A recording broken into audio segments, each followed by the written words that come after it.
আপনারা অনেকে গদি media, sorry to say the word, এটা আমি বলি না, সব লোক বলে, যা খাইয়ে দিচ্ছেন আপনারা তাই খাচ্ছেন, কিন্তু সেটাকে বদ হজম হচ্ছে, সেটা হজম হচ্ছে না, এটা কিন্তু মানুষে মানুষে বিভাজন হচ্ছে। দুটি তিনটে লোক আছে যারা এই গন্ডগোল পাকাচ্ছে, তারা নাকি বিরাট বিরাট ধর্ম নেতা, মানে ধর্মের নামে বিধর্মী নেতা, অনেক বড় বড় কথা বলেন। আর আর্থিক উৎস আমার মনে হয় বিজেপির নেতাদের জিজ্ঞেস করবেন, তারাই বলে দেবে। আমি পরিষ্কার বলছি, এর টোটাল সত্য তথ্য। আর কিছুটা আমার বাকি আছে, পেয়ে গেলে প্রেসের সামনে আসবে। কারা করেছে, কিভাবে প্ল্যান করে করেছে।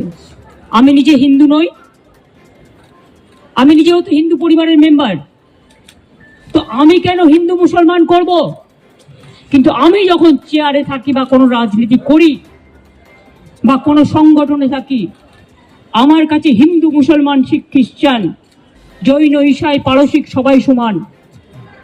আমি চাই না কোনো সম্প্রদায়ের লোক বাংলায় কোনোভাবে আক্রান্ত হোক। চক্রান্ত করে এত ভয় কিসের? তোমরা তো ঘুরে গেছো, ঘটনা ঘটার পরের দিনই মানবাধিকার কমিশন চলে এলো।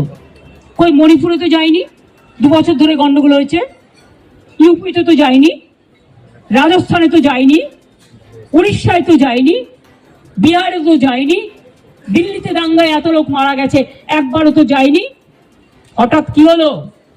পরের দিনই, ঠিক নোটবন্দির পরের দিন পেটিএম এর অ্যাডভার্টাইজমেন্ট বেড়েছিল, দেখেছেন? যদি আগের থেকে ঠিক না করা থাকতো তাহলে ভোরবেলায় বেরোলো কি করে, রাতটা ডিক্লেয়ার করে। সেই রকম মনে রাখবেন যে একেবারে প্ল্যান করে এই ঘটনা ঘটানো হয়েছে, এবং যারা এই ঘটনায় পরিচিত হয়েছেন, প্রভোক্ট হয়েছেন এবং একটা কমিউনিটি আর একটা কমিউনিটির উপর ঝাঁপিয়েছেন, তাদের আমি বলবো এসব কিন্তু বাংলা সহ্য করবেন না।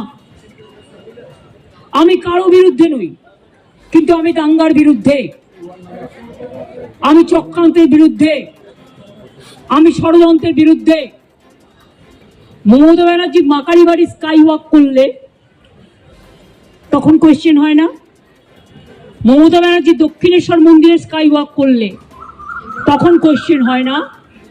মমতা ব্যানার্জি দুর্গাপুজো করলে তখন কোয়েশ্চেন হয় না? মমতা